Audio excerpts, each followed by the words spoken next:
Part 5 Inherited Love, Eternal Bond of Family. Chaoyun's life was moving in a completely new direction through the great love of Madame Zhongguan. The shadow of sadness from losing her birth mother still lingered in a corner of her heart, but thanks to the warm sunshine of Madame Zhongguan, Chaoyun's inner self was gradually filled with strong and shining hope.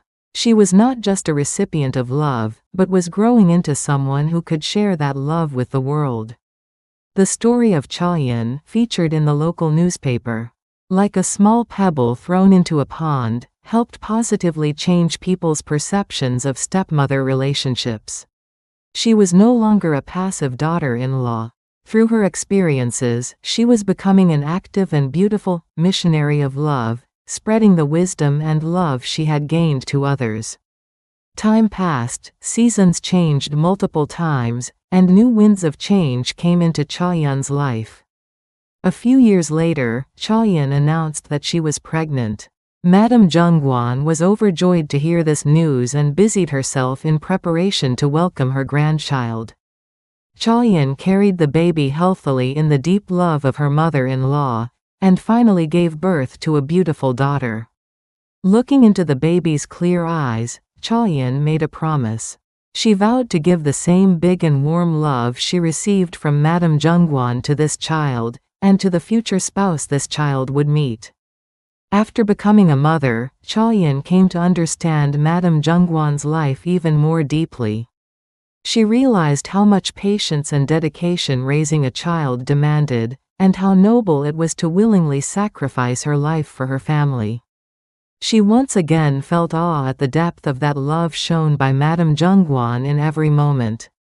While wrinkles had been etched on Madame Zhongguan's face over the years, her eyes remained warm and gentle.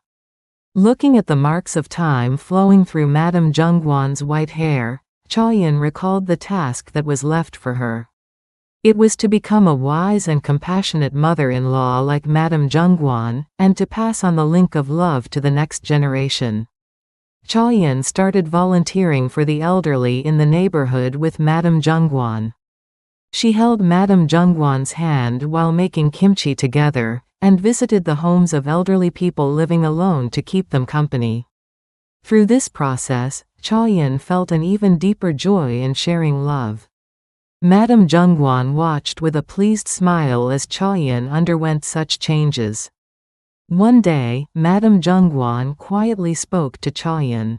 Chaoyun, it seems like it's time for you to take care of the household in this house. I want to rest comfortably while watching my grandson play. Chaoyun hesitated for a moment at Madame Zhongguan's words, but soon nodded with a warm smile. She knew that Madame Zhongguan entrusting her with the household chores was not just a simple task transfer, but a recognition and trust in her as a respectable member of the family. Just like Madame Zhongguan had done, Chaoyun vowed to fill the house with warm love. She dedicated herself to the family, including Madame Zhongguan's share, and constantly worked for their small happiness. Chaoyun's daughter grew up quickly and soon became a maiden on the verge of marriage. When her daughter announced that she had found a good match and would be getting married, Chaoyun was engulfed in complex emotions. Unknowingly, she thought of Madame Zhongguan. What kind of person would be her daughter's future mother-in-law? And could she sincerely love her daughter's daughter-in-law like Madame Zhongguan did? With a small sense of anxiety in her heart, along with a strong determination to emulate the wisdom of Mrs. Zhongguan, Chaoyun found herself on her daughter's wedding day holding her daughter's hand as they walked down the aisle. She reminisced about the love and care she had received from Mrs. Zhongguan, and how that love had beautifully transformed her life.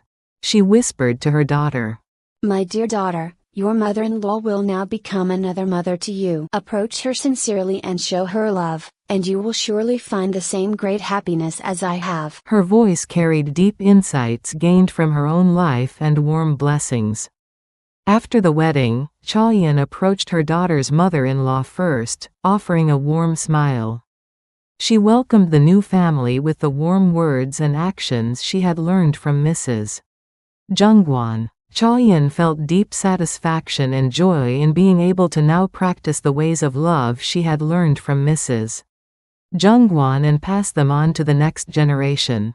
Chaoyun's life became a beautiful testimony that shattered the societal notion of class conflict and introduced a new paradigm of class love. The immense love and care from Mrs. Jungwon had deeply rooted in Chaoyun's heart, and the tree of love that grew from those roots now provided a warm shade to many others. Chaoyun pledged to continue striving to become a warm and understanding mother-in-law like Mrs. Jungwon, ensuring that this chain of love would create deep and genuine bonds between family members. Her life had now become a small spark that went beyond personal happiness, making the world a warmer and more beautiful place. The cozy thatched roof house in Solneum village was still filled with the warmth of love. And this warmth would continue to pass on smoothly to the next generation. Up next, story explanation. Welcome to the Deep Dive. This is where we dig into source material, could be articles, research, or personal accounts, and really unpack them. Exactly. We find those key insights, the surprising bits, basically giving you a shortcut to getting informed. And today, we've got something, well, incredibly human. It's really moving. It is. Our source is this powerful, multi-part story. It's called a gairo in Korean, which is like a personal narrative adapted from a real experience. Right. And it's all about family, navigating some really tough challenges, and finding this profound depth of love where you might not expect it. And our mission, really, for this deep dive is to explore that journey. We're zeroing in on a relationship between a daughter-in-law and her mother-in-law. Yeah, what can this specific story teach you, the listener, about what family actually means? You know, about real support, about finding anchors when life just gets overwhelming. It's definitely not some dry analysis. This is a story that clearly struck a chord with people, so let's get into it. Okay, where do we start? Let's recap the first 4 parts first. That really lays the groundwork. Part 1 kicks off in Solneum village, a traditional house setting. We meet Shan. She's 29, newly married, and she's just moved in with her husband, Jun Young, and his mother, Jangwon. And you immediately get that sense of apprehension from Che, don't you? Totally. Yeah. The source says she really values her independence, so moving in with the mother-in-law. Yeah, that's often painted as like prime territory for conflict, right? A lot of adjustment. Exactly the stereotype. But the story flips that right away. Jangwon is just different. She radiates this genuine warmth and care from day one. Little things, right? Like waking up super early? Yeah, making meals. It mentions the smell of soybean paste, stew, fresh vegetables. Breakfast is ready before Chain even wakes up. And it stresses, this isn't fake. It's real kindness, although maybe intense for Chain initially. Ooh, for sure. Almost overwhelming, perhaps. She's used to more space. But then there's this moment in part 1 that really shifts things. Chain's had a bad day at work, made a mistake, and she's clearly upset at dinner. And Jongwon picks up on it instantly. What's wrong, Chen? She asks, gently, you know. Concerned, not nosy. Chain hesitates, obviously. Sharing work stress with your mother-in-law, maybe not her first instinct. But Jongwon creates this safe space, and Chain opens up about the mistake, the worry. And Jongwon's response, it's perfect, no judgment, no lecturing. No, she just listens. Then she says something comforting like, it's okay, Chain, everyone makes mistakes. The important thing is to learn from it and try to do better. Simple wisdom. And then she shares her own early blunders. Yeah. Like using sugar instead of salt, burning rice. Huh. Yeah, making herself vulnerable to make Chain feel less alone, less judged. That's the turning point, isn't it? That shared moment. It builds the first real bridge. Absolutely. And Jongwon keeps building on it, respecting Chain's city worker sleep schedule, buying her favorite coffee. Even protecting her from village gossip, saying she needs rest. It's consistent, respectful care. So Chain starts to relax, to trust. She feels accepted, maybe even protected. Which flows right into part 2. That initial awkwardness fades, and it really does become more like a mother-daughter thing. Yeah, Chain feels understood, loved unconditionally by Jongwon. It's quite remarkable. It really is, especially given, the usual narratives. But then life happens. Crisis strikes. Right. Shane gets a call. It's her own mother, who lives a couple of hours away in Azurite City, concerning health news. Chang goes there, and the news is just devastating. Advanced pancreatic cancer. Terrible diagnosis, poor prognosis, huge potential costs for treatment. Chang is just reeling, overwhelmed. And she's keeping it bottled up, right? Mm-hmm. Doesn't even know how to tell her husband yet. The source talks about this immense weight she's carrying alone. Yeah, the despair is palpable. But back in Solnam village, guess who notices? Jongwon, again, at dinner, sees the distress on Shon's face. "You don't look well," she says. Gently pushes a bit when Shon tries to deflect. And she says something like, "Don't suffer alone. We're family. Your sorrow is my sorrow. Tell Mom." Using that word, Mom. Wow. That must have just broken through Cheon's defenses. It did. Cheon just breaks down, tells her everything, the diagnosis, the prognosis, the impossible finances. And Jongwon listens, deeply empathetic, tears in her own eyes. But she doesn't just offer words. No, she acts. She gets up, goes to her room, and comes back with an old passbook. Okay. And gives it to Cheon. It contains 20 million won. Wow.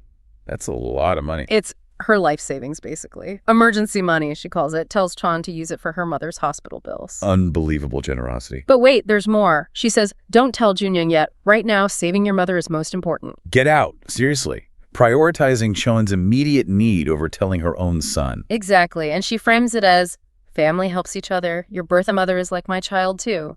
That's profound. The level of trust, the unconditional support, it's not just affection anymore. No, it's a life-altering connection forged right there. Which takes us into part 3, the aftermath. Okay, so Chan's mother gets the surgery, thanks to Jongwon's money. Yes. The surgery helps, but then comes about a year of really difficult chemotherapy. Grueling. And Jane's constantly traveling back and forth. Exhausting. Totally draining. But Jongwon is her rock through all of it, making porridge, herbal medicine, just constant practical support. Being that steady presence. Exactly, allowing Chin to focus on her mom. But sadly, despite everything... Our mother doesn't make it. No. She passes away after that year-long fight. Chin is understandably devastated, grief-stricken. And Jongwon and Junyoon travel for the funeral. They do, to Azurite City. And Jongwon doesn't just show up. The source says she grieves like she lost her own mother. Wow. She stays for the whole 3 days. All 3 days. Comforting Chin, comforting her sister Semin, treating them like her own daughters. Saying things like, "Your mother is watching over you." And helping with the arrangements, too. Actively. Supporting Junyoung, just being fully present as family. That's incredible. Then, back in Solnam village, Train is just consumed by grief. Can barely function. And Jiwon. Stays right by her side, not necessarily talking, but just being there. Holding her hand, making favorite foods, looking at photo albums quietly. Silent, unwavering support. It's during that raw grief, isn't it, that Chan truly understands the depth of it all. Completely. She realizes Jongwon isn't just a mother-in-law, she's a second mother. A true anchor. That shared loss cements everything. Proves families about that chosen love and support, beyond just blood ties. Which leads us into part 4, healing and realization.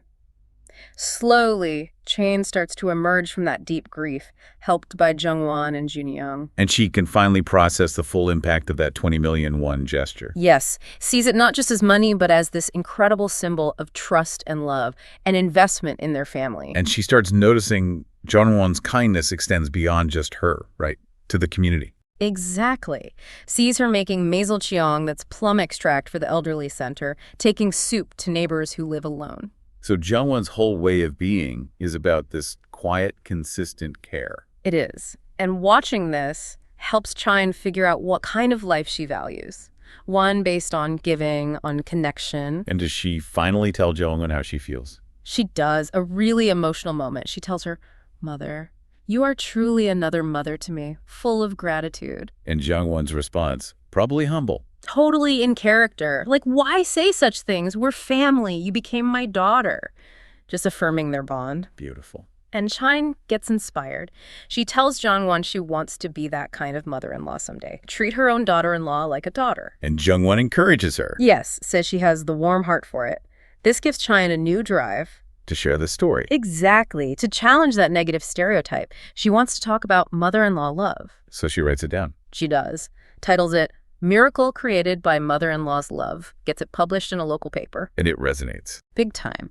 Touches a lot of people, makes them rethink things, maybe look at their own families differently. So sharing the story becomes part of her own transformation, moving from recipient to giver. Precisely. It gives her life new meaning. Which brings us nicely to part 5, the culmination. How this legacy continues. Okay, so Chaeyoon is changed now, actively sharing love, inspired by her story's impact. Right. And life moves on. A few years later, Jung gets pregnant. Oh, wonderful news. Jongwon must have been thrilled. Over the moon, so excited about becoming a grandmother. And Chan has a daughter. Yes. And looking at her baby, Chaeyoon makes this internal vow to give her child, and eventually her child's spouse, that same boundless love she received from Jongwon.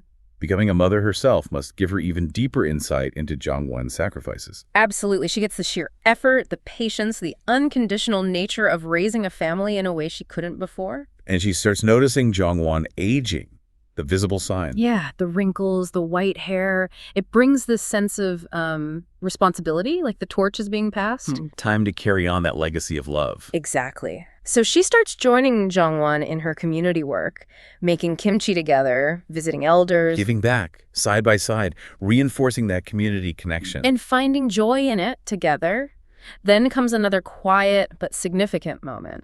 What's that? Jongwon suggests Chain take over managing the household. Says she wants to rest, enjoy her grandchild. Which isn't just about chores, is it?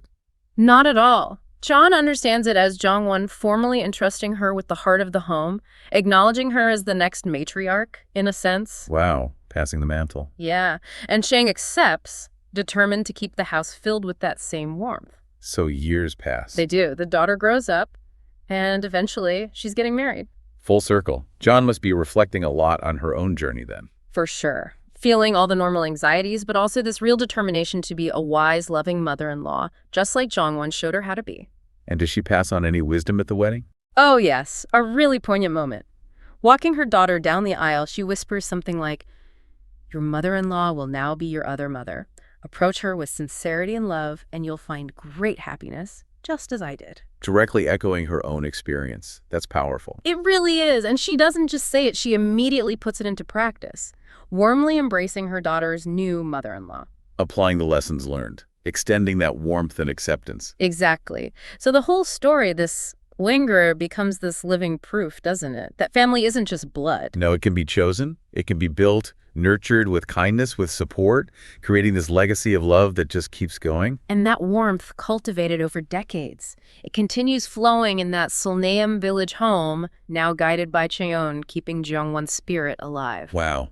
What a powerful story arc we've traced in this deep dive. It really is something, isn't it? From that initial nervousness. Yeah, to navigating a devastating crisis together. To intentionally passing that love forward. It just beautifully illustrates how, biology might make you related. But it's love, real support, empathy, and choosing to show up that makes family. Jongwon's gift wasn't just the money, was it? It was acceptance, vulnerability, presence, trust. And Chanan didn't just take it. She absorbed it. Yeah. It healed her, changed her, and enabled her to become someone who could continue that cycle. Like planting a seed that grew into this incredible multi-generational thing. This deep dive really makes you think, doesn't it? About our own lives. If family can be built like this, with such intention and open hearts. Yeah, what potential is just sitting there, maybe untapped in the relationships we already have? And maybe think about the legacy of love you're building, perhaps without even fully realizing it yet. Definitely something to reflect on as you go about your day. Don't forget to like and subscribe. Your support helps us create even better content.